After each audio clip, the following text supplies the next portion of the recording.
मसीह की। मेरा नाम है पास्टर राजेश केदावी। सबका इस वीडियो में स्वागत हो। यीशु मसीह आपको आपके फैमिली को आशीष करे और सुरक्षित रखे और सबको बड़े दिन की शुभकामनाएं। Wish you happy Christmas. यीशु मसीह आपको आशीष दे और सुरक्षित रखे। आइए हम प्रार्थना करते हैं। पिता परमेश्वर, धन्यवाद देते हैं ये समय के लिए। आप महान खुदा है। आप हमारे लिए इस धरती पे आ गए ताकि हमको बचा सके पाप से, ताकि हम अच्छा जीवन जी सके। इसलिए पिता परमेश्वर मैं आपको धन्यवाद देता हूं। जो वीडियो देख रहे हैं उनके साथ रहना, उनको आशीषित करना। अगर वो बीमार है तो उनको ठीक करना पिता परमेश्वर। ये सब प्रार्थना यीशु मसीह के नाम से करता हूं, आमीन। आइए हम जाएंगे लूका अध्याय 2। तभी वहां उस क्षेत्र में बाहर खेतों में कुछ गडरिये थे जो रात के समय अपने भेड़ों की रखवाली कर रहे थे। उसी समय प्रभु का एक स्वर्गदूत उनके सामने प्रकट हुआ। उनके चारों ओर प्रभु का तेज प्रकाशित हो उठा। वे सहम गए। तब स्वर्गदूत ने उनसे कहा, डरो मत, मैं तुम्हारे लिए अच्छा समाचार लाया हूं जिससे सभी लोगों को महान आनंद होगा। यहां पे क्या लिखा है कि ये जो अच्छा समाचार है, ये जो शुभ संदेश है जो स्वर्गदूत लेके आए थे, ये सबके लिए है। ये सिर्फ मसीह लोगों के लिए नहीं है। क्रिसमस ये सिर्फ मसीह लोगों के लिए नहीं है, ये सबके लिए है। और यहां पे लिखा है जिसमें सब लोगों को महान आनंद होगा। भाइयों बहनों, यदि आज आप दुखी है, आज आपके जीवन में कुछ नहीं हो रहा है, आज आप मायूस है, आज आप डिप्रेशन से जा रहे हैं, आज आप बीमारियों से लड़ रहे हैं, गरीबी से लड़ रहे हैं, भाइयों बहनों, आज आपको मायूस होने की आवश्यकता नहीं है। यदि आज आप इस सुसमाचार के ऊपर विश्वास करेंगे तो आपके जीवन में जो है वो महान आनंद आएगा। और यही जो है, यही स्वर्गदूत ने कहा जिससे सभी लोगों को महान आनंद आए, क्योंकि आज दाऊद के नगर में तुम्हारे उद्धारकर्ता प्रभु मसीह का जन्म हुआ है। भाइयों बहनों, यीशु मसीह कौन है? वो उद्धार करता है। वो आए थे हमें उद्धार देने के लिए। वो आए थे हमें पापों से बचाने के लिए। वो आए से हमें नरक में जाने से बचाने के लिए। वो आए थे हमें सब बीमारियों से बचाने के लिए, सब शापों से बचाने के लिए। वो हमारा उद्धार करता है। वो कोई धर्म स्थापन करने के लिए नहीं आए थे, लोगों ने स्थापन किया है, मगर वो आए थे हमें उद्धार देने के लिए। वो हमारा उद्धार करता है। और यही जो है, यही क्रिसमस का संदेश है, यही बड़े दिन का संदेश है। और क्रिसमस सिर्फ यीशु मसीह के लिए मनाना चाहिए, सांता क्लॉज के लिए नहीं है। सांता क्लॉज के बारे में बाइबल में कुछ भी नहीं लिखा है। ये सब मन घनट कहानी है। मगर दुख की बात है कि लोग आज सांता क्लॉज को जो है वो ज्यादा महत्व दे रहे हैं, यीशु मसीह को नहीं। दुकान में देखते हैं, सब जगह हम देखते हैं, सांता दिखाई देता है, क्रिसमस ट्री दिखाई देता है, यीशु मसीह नहीं दिखाई देता है। क्रिसमस सिर्फ यीशु मसीह के लिए मनाना चाहिए। आइए हम पढ़ते हैं रोमियो अध्याय 6। क्योंकि पाप की मजदूरी तो मृत्यु है, परंतु परमेश्वर का वरदान हमारे प्रभु यीशु मसीह में अनंत जीवन है। भाइयों बहनों, जैसे मैंने कहा कि यीशु मसीह आए थे हमें पाप से बचाने के लिए। क्योंकि क्या लिखा है यहाँ पे? पाप की मजदूरी तो मृत्यु है। यहाँ पे मृत्यु का मतलब क्या है कि ये जिंदगी बर्बाद, और उसके बाद जब हम इस धरती से जाएंगे तो हम सीधा नरक में जाएंगे और नरक की आग में हमको अनंत काल जो है वो तड़पना पड़ेगा। इसलिए क्या लिखा है? पाप की मजदूरी तो मृत्यु है। दुनिया कहती चलता है पाप करने से, दुनिया कहती चलता है झूठ बोलने से, चलता है एक दूसरे का खून करने से, चलता है गाली देने से, चलता है पोर्नोग्राफी देखने से, चलता है व्यभिचार करने से, चलता है लिव इन रिलेशनशिप में रहने से। मगर भाइयों बहनों, ये जो है ये गलत है। पाप आपकी जिंदगी बर्बाद कर सकता है और आपको नरक की आग में वो डाल सकता है। और इसलिए यीशु मसीह आए थे हमें पापों से बचाने के लिए। आज क्यों लोग मायूस है? आज क्यों लोग डिप्रेशन में है? क्योंकि इसकी जड़ है पाप। क्यों हम देखते हैं कि भाई भाई का कत्ल कर रहा है? क्यों हम देखते हैं कि लड़का अपने माँ पिताजी का कत्ल कर रहा है? क्यों एक पति अपना पत्नी की कत्ल कर रहा है? क्यों एक पत्नी अपना पति की कत्ल कर रही है? क्यों? जड़ है पाप। आइए हम आगे पढ़ते।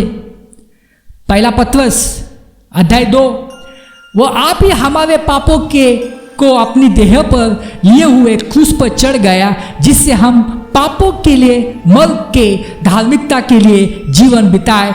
उसी के मार खाने से तुम चंगे हुए। यहाँ पे क्या लिखा है कि उसने हमारे सब पाप जो है उसने अपने देह पर लिए और वो क्रूस के ऊपर चढ़ गया। भाई बहनों, यीशु मसीह आए, 33 साल वो धरती पे थे और बाद में उन्होंने क्रूस के ऊपर बलिदान दिया, लहू बहाया हमारे पापों के लिए, ताकि हमको नरक में जाना न पड़े। उन्होंने हमारे लिए कुर्बानी दी, उनको गाड़ा गया और 3 दिन के बाद वो जी उठे। भाई बहनों, जब हम विश्वास करते हैं कि यीशु मसीह जो है मेरे पापों के लिए क्रूस के ऊपर बलिदान दी, तब हमारे पापों की क्षमा हो जाती है। कितनी खुशी की बात है कि जो भी गंदे पाप हमने किए, जो पाप हम एक दूसरे को बता भी नहीं सकते, वो सब पापों की आपकी आज क्षमा हो जाएगी। आपको नरक में जाना नहीं पड़ेगा। आप बहुत जन विश्वास नहीं करते कि नरक है, स्वर्ग, ये सब ये काल्पनिक है, ये कुछ सच्चाई नहीं है। मगर याद रखना, जब आप यहां से जाएंगे इस दुनिया से, तो पता चलने वाला है स्वर्ग भी है और नरक भी है, मगर तब तक बहुत देर हो चुकी होगी। भाइयों बहनों, हमें उद्धारकर्ता की आवश्यकता होती है। हम खुद को बचा नहीं सकते, हम खुद को पापों से बचा नहीं सकते, हम अपने अच्छे कर्म से स्वर्ग में जा नहीं सकते, हम अपने अच्छे कर्म से हमारा जीवन आशीषित नहीं हो सकता है। बाइबल कहता है कि हमारे अच्छे कर्म जो है वो एक गंदे कपड़े जैसे। तो जब आप विश्वास करेंगे आपके अच्छे कर्मों से आप स्वर्ग जाएंगे, आप मोक्ष पाएंगे, ये गलत बात है। आपको उद्धारकर्ता की आवश्यकता है। हम पापी हैं, खुद को नहीं बचा सकते। यीशु मसीह ने जो है उन्हें लहू बहाया। क्यों? क्योंकि वह परमेश्वर के पुत्र थे, उनमें कोई पाप नहीं था। उन्हें लहू बहाया और उससे हमारे पापों की क्षमा हो गई है। भाई बहनों, यही क्रिसमस का संदेश है। यीशु मसीह आ गए हमारे लिए, हमको बचाने के लिए। यीशु मसीह कैसे पैदा हुए? जैसा हम पैदा हुए वैसे यीशु मसीह पैदा नहीं हुए। हम पैदा हो जाता है हमारे माँ और हमारे पिताजी के मिलन से हम पैदा हो जाते हैं, मगर यीशु मसीह वैसे पैदा नहीं हुए। जब हम पैदा होते उसके बाद जो है हमारा एग्जिस्टेंस रहता है, हमारा एग्जिस्टेंस चालू हो जाता है। मगर यीशु मसीह पहले से थे, पहले से स्वर्ग में थे, वो स्वर्ग से वो धरती पे आ गए और उसी दिन को हम क्रिसमस कहते हैं। आइए हम पढ़ते वो कैसे पैदा हुए। जब वो इन बातों के सोच में ही था तो प्रभु का स्वर्गदूत उसे सपने में दिखाई देकर कहने लगा, हे यूसुफ दाऊद की संतान, तू अपनी पत्नी मरियम को अपने यहाँ से आने से मत डर, क्योंकि जो उसके गर्भ में है वो पवित्र आत्मा की ओर से है। वो पुत्र जनेगी और तू उसका नाम यीशु रखना, क्योंकि वह अपने लोगों को उनके पापों से उद्धार करेगा। वह सब कुछ इसलिए हुआ कि जो वचन प्रभु ने भविष्यवक्ता के द्वारा कहा था वो पूरा हुआ।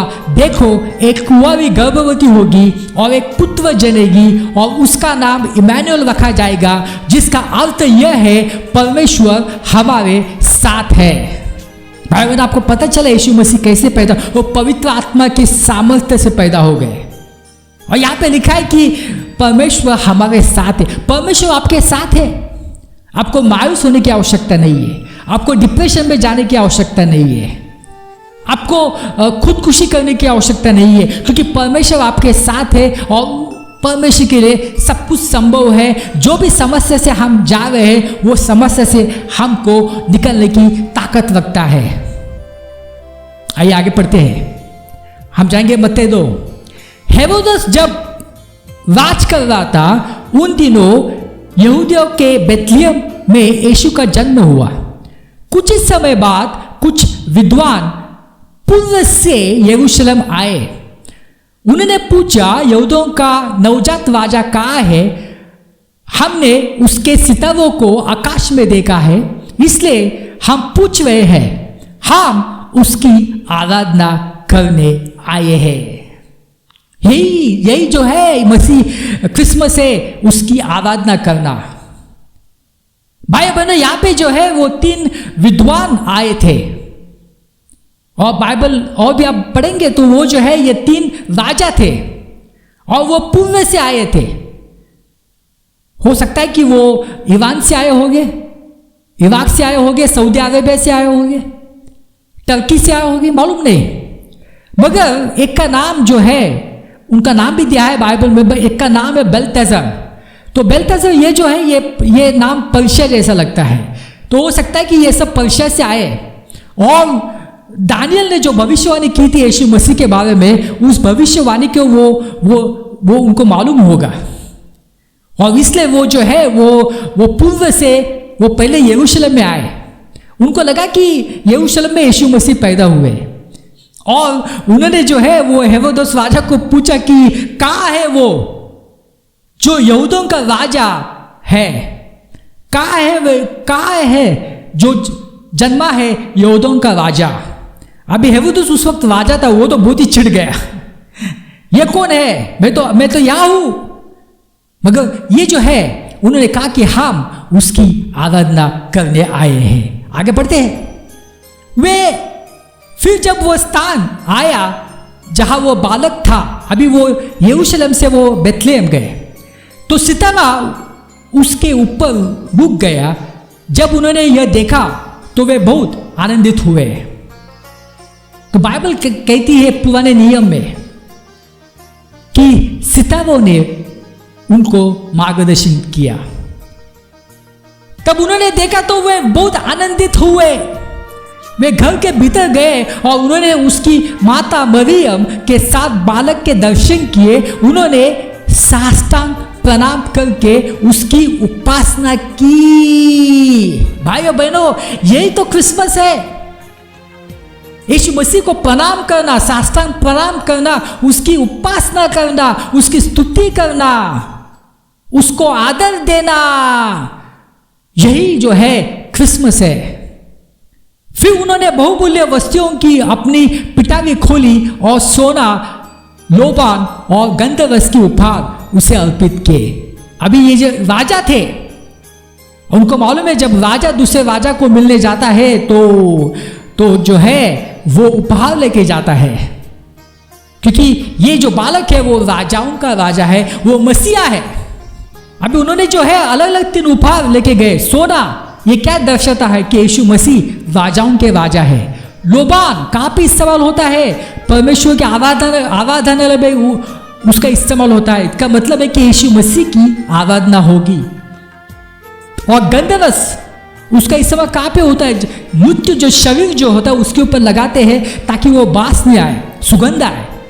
तो ये दर्शाता है यीशु मसीह ने हमारे लिए क्रूस के ऊपर जो जान दे दी है, जो मर गए हमारे लिए क्रूस के ऊपर, उनके मरने से हमारे जीवन में सुगंध आ गया है। भाइयों बहनों, यही तो है क्रिसमस का संदेश। यीशु मसीह का आदर करना, यीशु मसीह को जो है वो प्रणाम करना, उसकी स्तुति करना। मगर दुख की बात है कि बहुत सारे मसीह जो है वो यीशु मसीह का आदर करना कम हो गया है, वो आदर नहीं करते। भाइयों बहनों, जब हम पीते हैं, हम शराब पीते हैं क्रिसमस के दिन, जब हम घर में बैठ के अपने परिवार के साथ हम शराब पीते हैं, तो हम परमेश्वर का आदर नहीं कर रहे। जब हम पब में जाके नाचते हैं, दुनिया के म्यूजिक में नाचते हैं, हम परमेश्वर का आदर नहीं कर रहे हैं। परमेश्वर के प्रति हमारे मन में कोई भय नहीं है। भाई बहनों, दुख की बात है कि बहुत सारे मसीह जो है वो शराब में, वो ड्रग्स में, वो पब्स में, व्यभिचार में, लिविंग रिलेशनशिप में वो जा रहे हैं। क्योंकि क्या हो रहा है कि वो परमेश्वर की उपस्थिति की उनको आदत पड़ गई है और वो परमेश्वर के रिश्ते को वो हल्के में ले रहे। जब हम परमेश्वर के रिश्ते को हम हल्के में लेते हैं ना, परमेश्वर के प्रति जो प्यार होता है, जो डर होता है, वो सब कम हो जाता है। और इसलिए जो है हम देखते हैं लोग क्रिसमस के दिन शराब पीते। मैं ऐसा नहीं कहूँ कि बाकी दिन पियो, नहीं, शराब पीना गलत है। परिवार बैठ के शराब पीता है, जो आता है उसको भी देता है, क्योंकि हम परमेश्वर के रिश्ते को हल्के में ले गए, उसकी पवित्रता जो है ना उसको हल्के में ले गए। इस वजह हम पब में जाते हैं, नाच गाना करते हैं, दूसरों को गालियां देते हैं, झूठ बोलते हैं, पोर्नोग्राफी देखते हैं, क्योंकि हम परमेश्वर के रिश्ते को हल्के में ले रहे। आइए मैं आपको पुराने नियम में लेके जाता हूं परमेश्वर की कृपा से, और देखते कि जब हम हल्के में लेते तो क्या होता है। कि यह त्यागीम के लोग आए और यहोवा के पवित्र संदूक को ले गए। वे यहोवा के संदूक को पहाड़ी पर अबीनादाब के घर ले गए। उन्होंने अबीनादाब के पुत्र एलियाजर को यहोवा के संदूक की रक्षा करने के लिए तैयार करने हेतु एक विशेष उपासना की। संदूक की यह त्यागीम में बहुत समय तक रखा रहा। यह वहां 20 वर्ष तक रहा। भाइयों बहनों, पवित्र संदूक जो होता है वो क्या दर्शाता है? वो परमेश्वर की उपस्थिति दर्शाता है। वो यीशु मसीह की तरफ इशारा करता है। अभी ये जो पवित्र संदूक जो था वो अबीनादाब के घर पे था। 20 साल तक वो अबीनादाब के घर पे था, यानी अबीनादाब और उसके 2 पुत्र परमेश्वर की उपस्थिति में वो 20 साल थे। और जैसे मैंने कहा कि जैसे हम ज़्यादा समय हो जाता है परमेश्वर की उपस्थिति में, तो हम उस रिश्ते को हल्के में लेने लगते हैं। आइए आगे पढ़ते। दाऊद ने फिर इस्राएल के सभी चुने 30,000 लोगों को इकट्ठा किया। तब दाऊद और उसके सभी लोग यहूदा के बाले में गए और परमेश्वर के पवित्र संदूक को यहूदा के बाले से लेकर उसे यरूशलेम में ले आए। अभी जब दाऊद जो है जब वो राजा बना तो उसने पहला निर्णय किया कि मैं जो हूं मैं उस पवित्र संदूक को लेके आऊंगा। बट यहां पे उन्होंने क्या किया कि 30,000 लोगों को वो लेके गए। देखो, परमेश्वर ने कहा कि जब आप पवित्र संदूक जो है आप उसको लेके जाते हैं तो सिर्फ याजक लेके जा सकते हैं, और वो याजक के कंधे पे लेके जाना। अभी यहां पे 30,000 लोग थे मगर वो याजक नहीं थे। जब वे गिबियाह में अबीनादाब के घर से पवित्र संदूक को ले जा रहे थे, तब उज्जा परमेश्वर के पवित्र संदूक सहित गाड़ी में बैठा था। अहो, पवित्र संदूक वाली गाड़ी के आगे आगे चलकर संचालन कर रहा था। अभी ये 2 बेटे हैं अबीनादाब के, एक है उज्जा और दूसरा है अहियो। तो अहियो आगे था और ये जो था उज्जा वो पीछे था। अभी उन्होंने पवित्र संदूक के लिए उन्होंने क्या बनाई? गाड़ी बनाई, जो कि गलत है, क्योंकि परमेश्वर ने कहा कि यदि आपको पवित्र संदूक लेके जाना है तो जो याजक है उनके कंधे से ही लेके जाना है। अभी गलती किया उन्होंने। दाऊद और सभी इस्राएली यहोवा के सामने पूरे उत्सव के साथ नाच और गा रहे थे। ये संगीत वाद्य सनोवर लकड़ी के बने थे। वे वीणा, सितार, ढोल, झांझ और मंजीरा बजा रहे थे। जब दाऊद के लोग नकोन खलिहान में आए तो बैल लड़खड़ा पड़े। परमेश्वर का पवित्र संदूक बंद गाड़ी से गिरने लगा। उज्जा ने पवित्र संदूक को पकड़ लिया। यहोवा उज्जा पर क्रोधित हुआ और वो उसे मार डाला। उज्जा ने पवित्र संदूक को छूकर परमेश्वर के प्रति अश्रद्धा दिखाई। उज्जा वहां परमेश्वर के पवित्र संदूक के बगल में मर गया। भाई बहनों, जैसे मैंने कहा कि जो याजक है याजक के कंधे पे लेके जाना था, मगर ये जो है ये उन्होंने एक गाड़ी बनाई। अभी ऐसा हुआ कि जो बैल थे वो लड़खड़ा पड़े।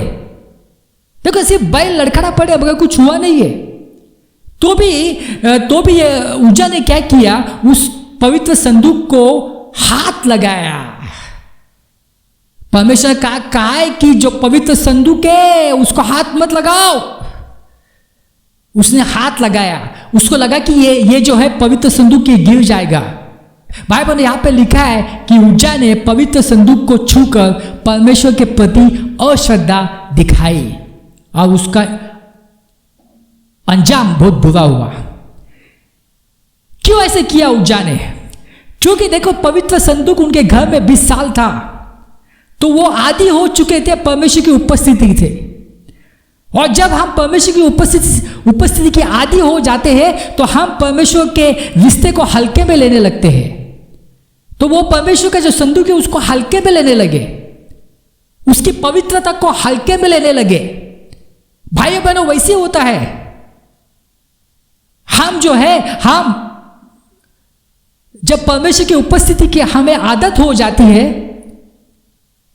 तब हम परमेश्वर के रिश्ते को हल्के में लेने लगते हैं।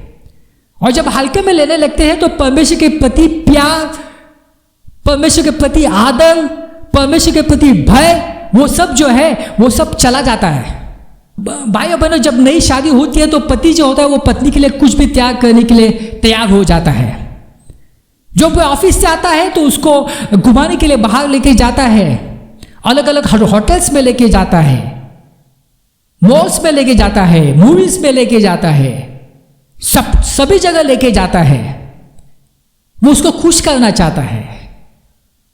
और वैसी पत्नी भी ऐसी होती है, जब पति आता है तो वो जो है वो पानी देती है पति को, कुछ बना के देती है, चाय देती है, उसकी सेवा करती है।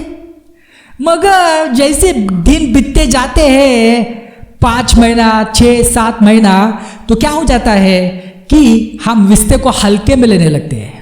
अभी पत्नी कहती है पति से, मुझे बाहर लेके जाओ खाने के लिए। पति कहता है नहीं नहीं, घर पे मंगाओ, टाइम नहीं है। जब पति आता है थका हुआ तो पत्नी से कहता है पानी दो, वो पत्नी कहती है जाके ले लो। देखो, जैसे दिन बीत जाते हैं ना, हम रिश्ते को हल्के में लेने लगते हैं। और जब हल्के में लेने लगते हैं तब उस व्यक्ति के प्रति प्रेम, आदर, वो सब चला जाता है। और इसलिए जो हम देखते हैं डिवोर्स हो जाते हैं। भाइयों बहनों, यही बात है। हम परमेश्वर के रिश्ते को हल्के में लेते हैं, हम परमेश्वर का आदर नहीं करते। इस वजह से हम शराब पीते हैं, हम दूसरों को माफ नहीं करते हैं, हम गालियां देते हैं, हम पोर्नोग्राफी देखते हैं, व्यभिचार करते हैं, लिविंग रिलेशनशिप में रहते हैं, क्योंकि हमें परमेश्वर का डर नहीं है। हम परमेश्वर के रिश्ते को हल्के में ले रहे। और जब हल्के में लेते तो हम कैसे भी जीवन अपने खुद से जीते हैं और अपने मन से परमेश्वर की उपासना करते हैं, जैसे चाहे वैसे। हो सकता है कि आप यीशु मसीह को आप पहले से जानते हो, आप मसीह खानदान में पैदा हुए हो। जब आप छोटे थे, जब स्कूल जाते तो आप यीशु मसीह को कितना प्यार करते थे। कोई भी कहता उनके गाने गाओ तो आप उठ के गाने गाते थे, आप नाचते थे, को बहुत प्यार था, आप प्रार्थना करते थे, चाहे आपको आता नहीं था तो भी आप प्रार्थना करते थे। मगर जैसे दिन बीतते गए वो प्रेम कम हो गया, आदर कम हो गया, वो डर कम हो गया। और अभी जो है, अभी आपको समय नहीं है। अभी सिर्फ आपको क्रिसमस में जो है आपको यीशु याद आते हैं। क्यों? क्योंकि क्रिसमस को आपको पीने मिलता है। हो सकता है कि आप यीशु मसीह को 5 साल से जानते हो या 10 साल से जानते हो। जब आपने उनको जाना तो आपके मन में यीशु मसीह के प्रति कितना प्यार था। आप हर रोज बाइबल पढ़ते थे, प्रार्थना करते थे, अपनी टेस्टिमोनी देते थे, खुश रहते थे। मगर अभी क्या हुआ है? वो सब प्यार कम हुआ है। अभी आपके पास समय नहीं है बाइबल पढ़ने का, समय नहीं है प्रार्थना करने का। दुनिया की चीजों के लिए समय है, मगर यीशु मसीह के लिए समय नहीं है। भाई बहनों, यही क्रिसमस का संदेश है, वही यीशु मसीह आज हमसे चाहता है कि जो पहला प्यार जो था उसको हम भूल चुके हैं। हम पहले प्यार को भूल चुके हैं। हमें यीशु मसीह की तरफ वापस भागना है, उसको नमन करना है, उसकी स्तुति करना है, उसकी आराधना करना है। यही तो है बड़े दिन का संदेश, यही तो है क्रिसमस का संदेश। उसकी आराधना करना। सैंटा क्लॉज, क्रिसमस ट्री, ये सब भूल जाओ, ये सब मन घड़त कहानियां है। यीशु मसीह सच्चाई है। आइए हम प्रार्थना करते। पिता परमेश्वर, धन्यवाद देते ये समय के लिए। ये सब प्रार्थना यीशु मसीह के नाम से करते, आमीन।